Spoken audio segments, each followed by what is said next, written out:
감사합니다. 오늘 평화를 만드는 사람이라는 제목으로 말씀을 나누도록 하겠습니다. 예수께서 마태복음 5장에서 팔복의 말씀을 나누면서 하나님의 아들이 되는 복을 누리는 사람이 누구인지를 분명하게 밝혀놓고 있습니다. 누구시죠?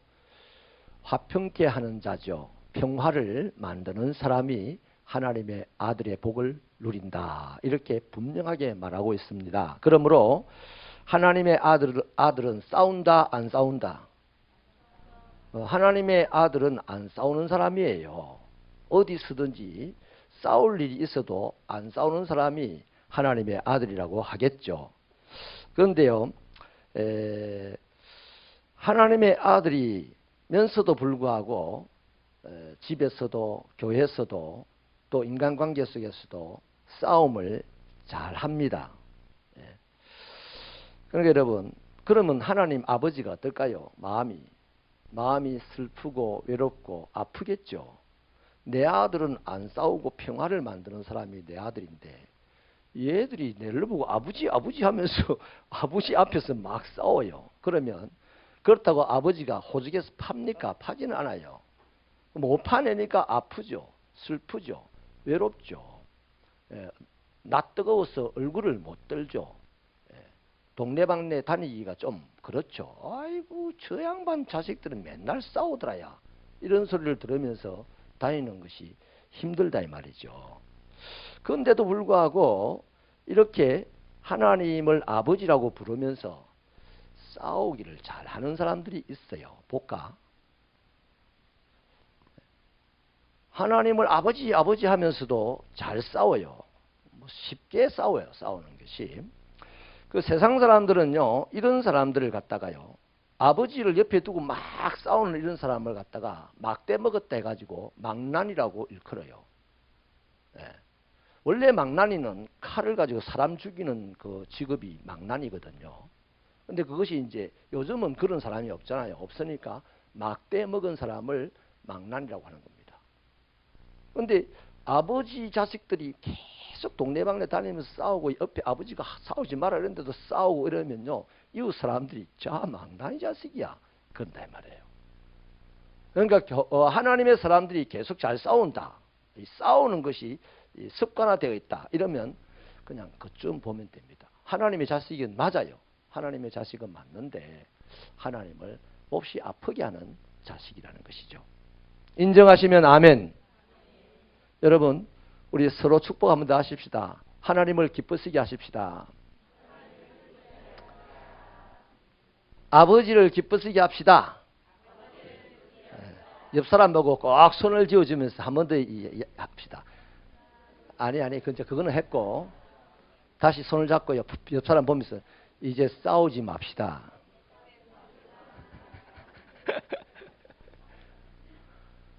우리 새벽교회에 주님이 오실 때까지 안 싸우게 되기를 바랍니다.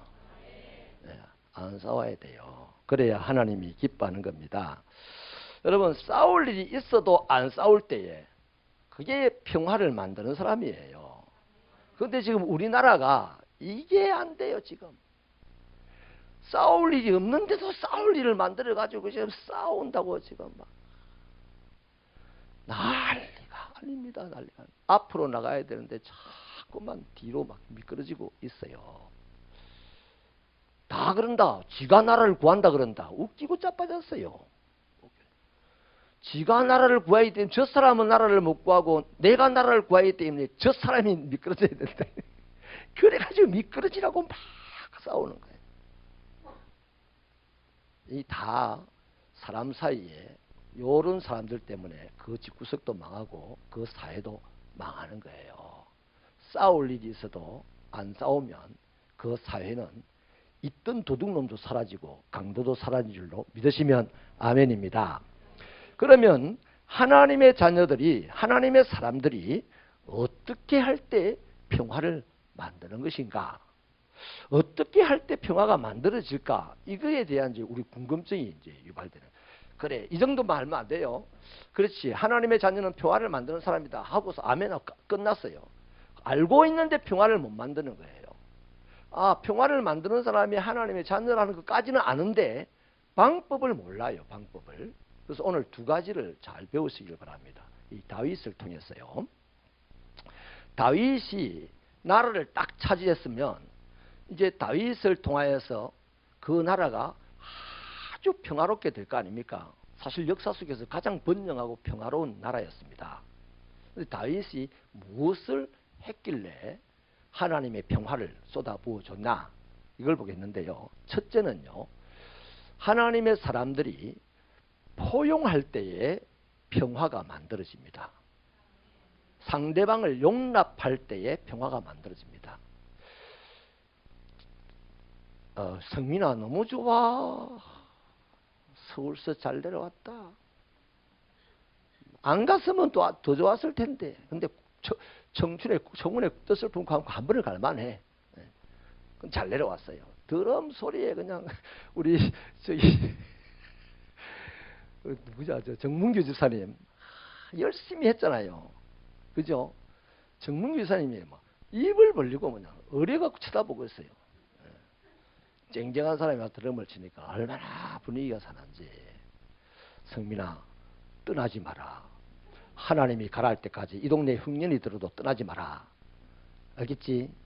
크게 될 거라고 나는 믿습니다. 기도할 거예요. 근데요 보세요. 내가 승민이 형제한테 미운 짓을 했어요. 목사도 미운 짓을 할 수 있어요. 나이가 몇 살인데 젊은 애들처럼 고등학생들처럼 투벌렁머리를 하고 다니냐 임마. 이럴 수 있다 이 말이죠.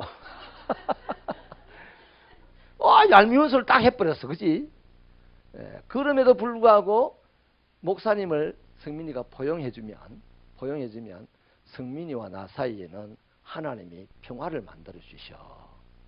할렐루야. 근데 만약에 목사님이 그랬어요.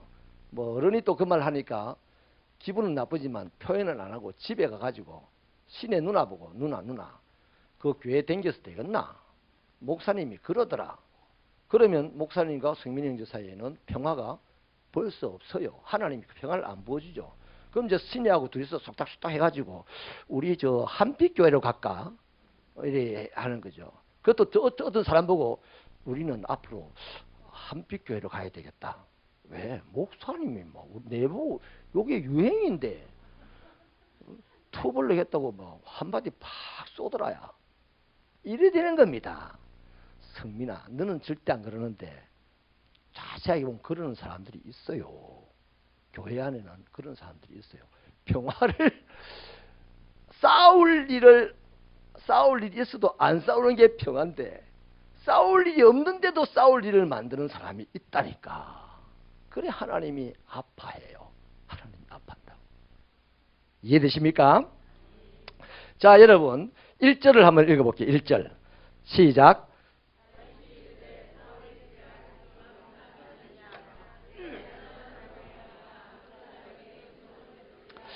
아멘. 다윗이 이제 왕이 됐어요. 최고 권력자가 됐습니다. 온 땅을 다 차지했어요. 이게 자기 마음대로 하면 됩니다. 그런데 다윗이 이 상황에서 제일 먼저 생각한 사람이 사울의 후손이 있느냐인 겁니다.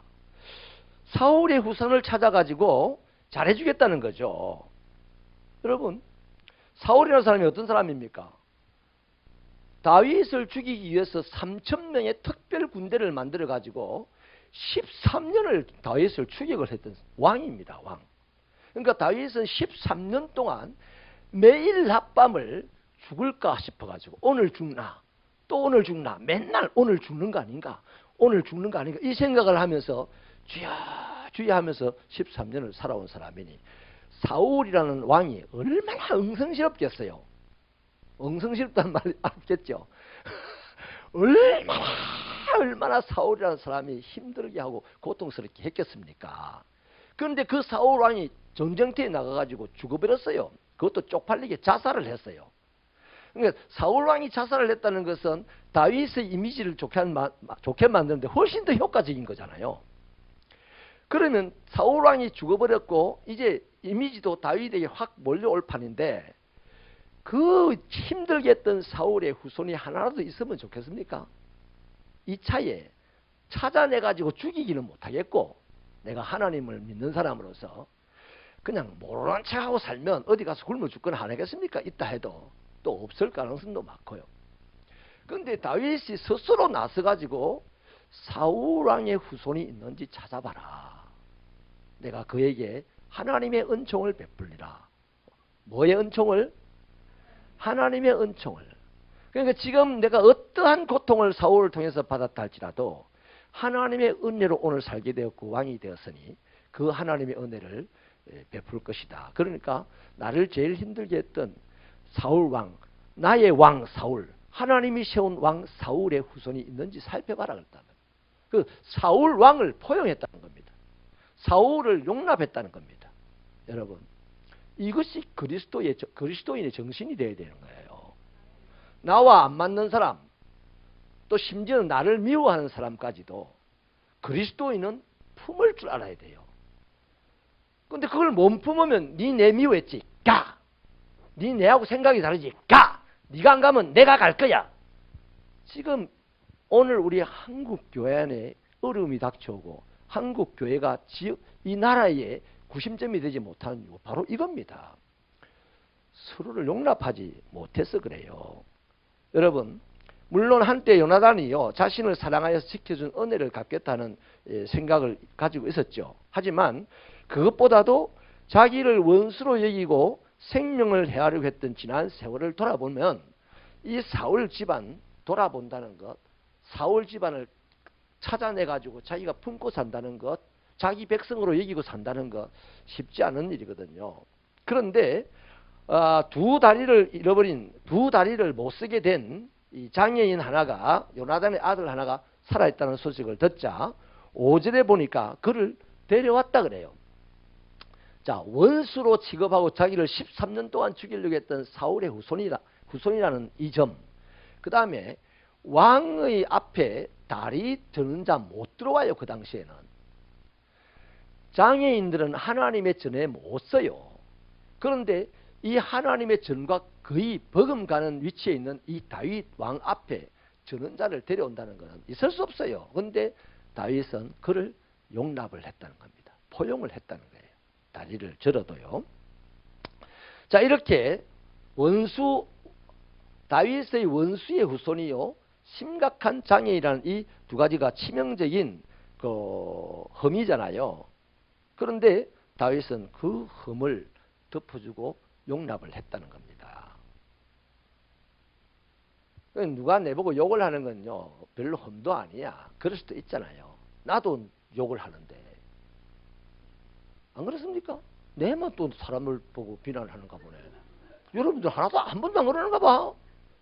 뚱하게 쓰다 보네 목사가 나도 욕을 한다 이러니까. 우리는 막 돌아서서 마음 맞는 사람 끼면 앉으면 남 칭찬하는 소리보다 남 비난하는 소리 더 잘하기가 쉬워요. 그러니까 우리는 다리를 저는 장애인이나 또 13년을 다윗을 죽이려고 행했던 사울이나 그런 흠을 가지고 있는 사람과 비슷한 사람이 우리들 아닙니까? 나는 아니에요. 나는 예수의 피로 다 깨끗해졌어요. 그리고 하루 뒤에 또 들어오지는 우리 아닙니까? 예? 근데 이렇게 치명적인 흠을 갖고 있는데도 다윗은 거지가 거지를 용납하는 것은 또 괜찮아. 이해가 돼요. 그런데 왕이 이런 사람을 용납을 한다는 것은 정말 쉽지 않는데 용납을 했어요. 자, 그러면 하나님이 보실 때 얼마나 보기가 좋겠어요. 또 백성들이 볼 때도 어떻겠습니까? 야, 우리 왕 사울은, 전왕 사울은 저렇게 품지를 못하던데 다윗 왕은 정말 품을 수 있는 넓은 마음을 가졌네. 나이는 어린데 그 마음은 넓네. 그러지 않겠어요? 그 백성들이 모조리 마음을 새로운 왕에게 다 줄 수 있지 않겠어요? 그래서 나라가 평화로워지게 되는 거예요. 할렐루야. 여러분, 골로새서 3장 13절을 보면요, 우리 같이 한번 읽어볼까요? 스크린으로요. 시작. 누가 누구에게 불만이 있거든 서로 용납하여 피차 용서하되 주께서 용서하신 것 같이 너희도 그리하고. 용납해라, 포용해라 그럽니다. 포용해라. 누구처럼요? 예, 우리가 믿는 예수님처럼 니도 상대를 용납해라, 포용해라, 그 말씀을 하는 거죠. 에베소서 2장 1절은 우리를 밝히기를 죄와 허물로 죽은 자라고 합니다. 그렇죠? 죄와 허물로 죽은 자들인데, 그런데 예수님이 우리를 살리셨어요. 우리의 치명적인 약점은 뭡니까? 예수님을 죽음에 이르게 만든 우리의 죄악이 우리의 치명적인 약점이잖아요. 그런데 예수님은 그 약점을 덮어주시고 당신이 대신 죽으셨어요. 우리 약점이 많은 우리를 끌어안고 예수님이 죽으셨어요. 그리고 그가 부활할 때 우리는 새 생명으로 부활한 사람들입니다. 할렐루야. 그래서 결국 예수님이 제물이 됨으로 말미암아서 우리를 끌어안고 제물이 됨으로 말미암아서 그는 죽고 우리는 살고, 아멘. 그리고 하나님과 우리 사이에 뭐를 만들었다? 막힌 담을 허시고 화평케 했단 말이에요. 그래서 예수를 일컬어서 평화를 만드는 사람, 하나님의 아들이라고 하는 거예요. 할렐루야. 그래서 여러분, 이 예수께서 나 예수 믿어요 하는 그런 우리들을 보고 그럽니다. 남의 약점까지 포용하고 살아라. 그러니까 여러분, 성도 여러분, 이 시간 약속합시다. 제가 여러분에게 혹시 말실수를 한다, 눈빛이 이상하게 된다, 이래도 여러분은 나의 약점을 뭐 해야 된다? 포용하든지 말든지 그 여러분의 신앙의 나름이지만 부탁을 드릴게요. 용납해 주시기를 바랍니다. 그러면 우리 사이에 평화가 만들어지는 거야. 성도와 성도 사이에도 서로 용납하시기를 바랍니다. 할렐루야. 자, 두 번째는요, 나눌 때 평화가 만들어집니다. 평화는 하나님이 주시는 건데, 우리가 우리를 누군가에게 나눌 때 그 안에 하나님이 평화를 주시는 거예요. 7절을 같이 읽어보십시다. 7절 시작.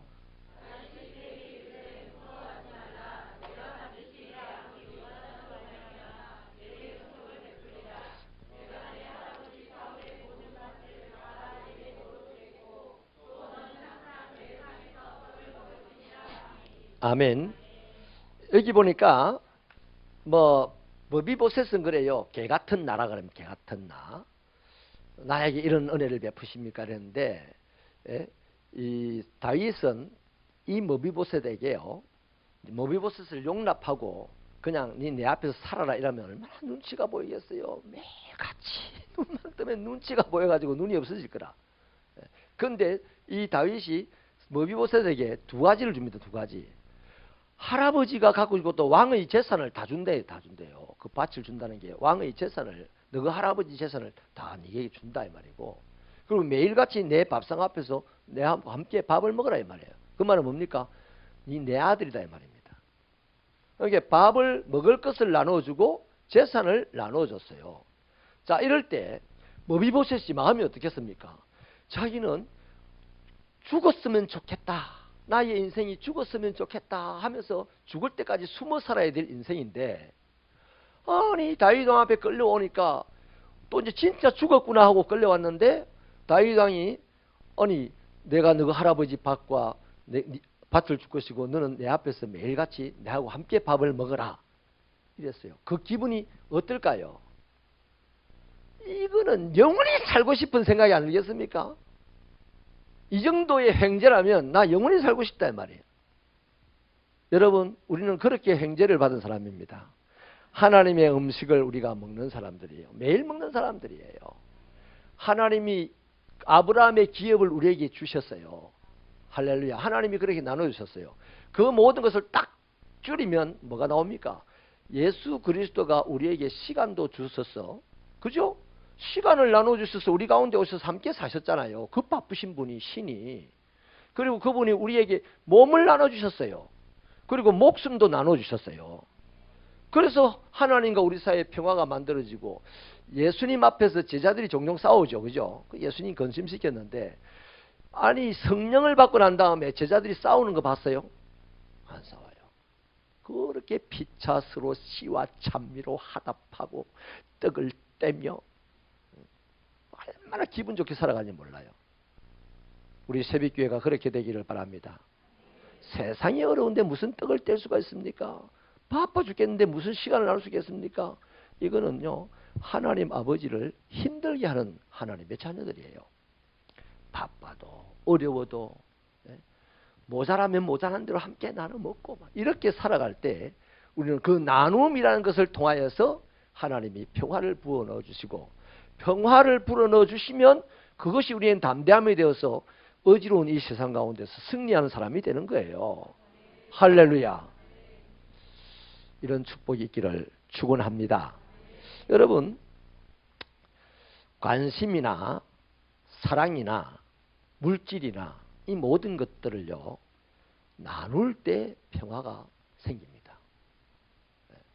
그걸 독점하려고 할 때는 이제 시기가 생기고 싸움이 일어납니다. 사울왕을 잘 보십시오. 사울왕의 치명적인 약점이 뭐냐면, 모든 사람들이 자기에만 관심을 가졌는데 골리앗이 나타나는 어느 날 사람들이 관심이 다윗에게로 착 쏠려갔어요. 그래서 관심을 독점하다가 다윗에게 자기를 향한 국민들의 관심이 다윗에게로 쏠려가니까 저놈이 내 자리를 뺏으려고 하는 모양이다 하는 생각을 했어요. 다윗이 한 번도 왕의 자리를 뺏으려고 생각했던 적이 없잖아요. 그런데 다윗은 그렇게 생각하는 거라. 한 번도 나는 인사를 안 한 적이 없는데 내한테 인사하고 싶은 생각이 없는 사람은 내를 보고 우리 목사님은 사람 아는 척 잘 안 하는데 이런 소리 하는 거예요. 이해가 되시면 아멘. 그런 겁니다. 자신을 표현하는 거예요. 자신을 표현하는 거예요. 그런 겁니다. 독점을 하려고 하면 반드시 싸움이 일어나요. 나누려고 하면 반드시 평화가 드러납니다. 할렐루야.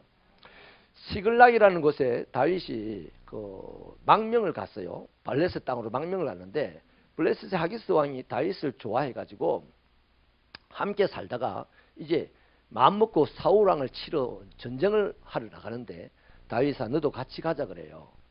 그런데 이 하기스 왕의 블레셋 장수들이 저놈이 지금은 같이 갔다가 싸움의 현장에서는 배반하고 사울의 편에 서서 우리를 치면 어떻게 하려고 하냐. 골리앗을 죽인 놈인데.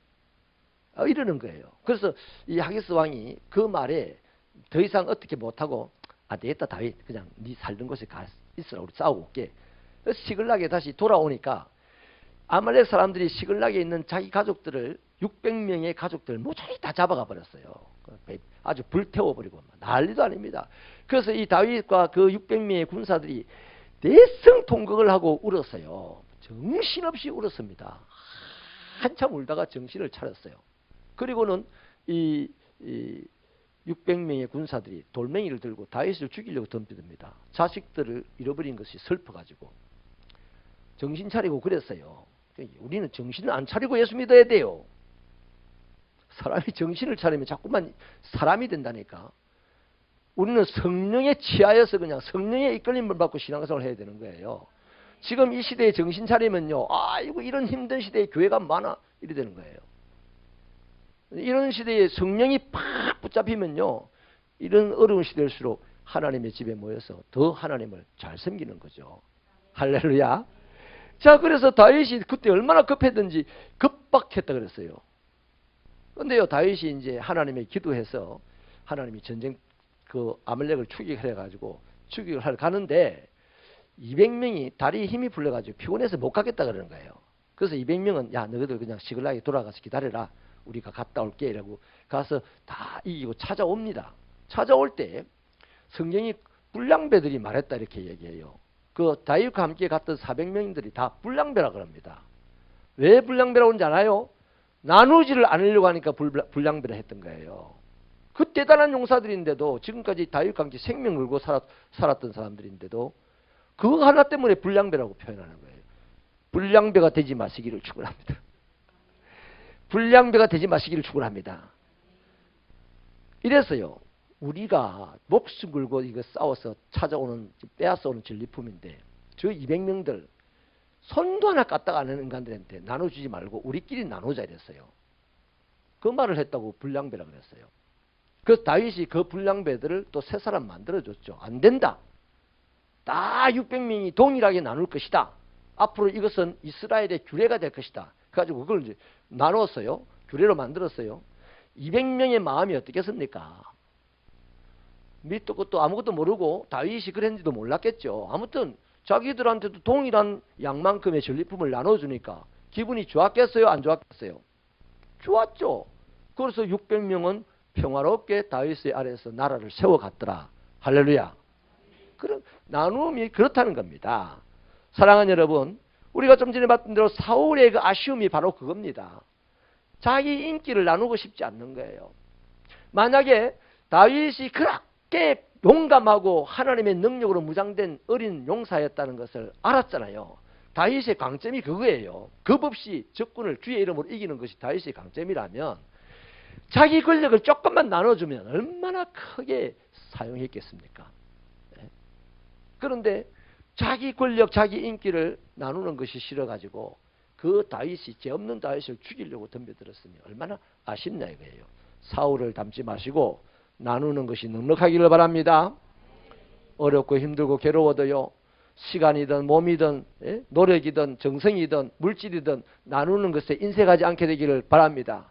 그런 의미에서 이번 주일까지 선교 헌금 작정을 아직도 못하신 분들은 그냥 작정하시고 하나님께 나누시기를 축원합니다. 축원합니다. 자, 여러분 이제 말씀을 마치겠는데요. 우리 예수님이 그렇잖아요. 시간도 나눴습니다. 몸도 나눴습니다. 함께 가면서 물질도 다 나눴어요. 건세와 자신의 목숨까지도 우리에게 나눠주셨어요. 그래서 모든 사람들의 마음을 얻었잖아요. 오고 오는 시대의 만민이 그분 앞에 무릎을 꿇잖아요. 할렐루야. 이 예수님이 누가복음 6장 38절에서 이런 말씀을 하십니다. 같이 읽을게요. 시작. 주라 그리하면 너희에게 줄 것이니 곧 후이 되어 누르고 흔들어 넘치도록 하여 너희에게 안겨주리라. 너희가 헤아리는 그 헤아림으로 너희도 헤아림을 도로 받을 것이니라. 아멘. 그렇습니다. 예수님이 지금 가만 보고 있습니다. 포용할 수 없는 혹독한 시련의 시대예요. 민심이 그냥 이반되고 마음이 갈갈이 갈라지는 이런 삭막한 시대입니다. 그리고 내 것을 나누기에는 나도 살기가 힘든 그런 어려움의 시대입니다. 그런데 우리 주님이 지금 우리를 보고 계신 거예요. 이 어려운 시대에 과연 나처럼 포용하는 사람이 누구냐? 과연 나처럼 나누는 사람이 누구냐? 그에게 떼어서 흔들어 넘치도록 주신대요. 너희의 헤아림으로 나도 헤아릴 것이다. 이것을 새겨놓으시기 바랍니다. 내가 포용할 때, 포용해야 할 때, 내가 나누어야 할 때, 이것저것 세상의 것들 생각하면서 자기 지식, 자기 이건 가지고 하나, 둘, 셋, 넷 계산하면서 탁탁탁탁탁탁 이렇게 나누면 하나님도 우리에게 나눌 때 탁탁탁탁탁 탁 줘요. 하나님, 우리가 계산 없이 포용하고 계산 없이 나누면 하나님도 계산하지 않고 우리에게 복을 내려주시는 거예요. 이 축복으로 살기를 축원합니다.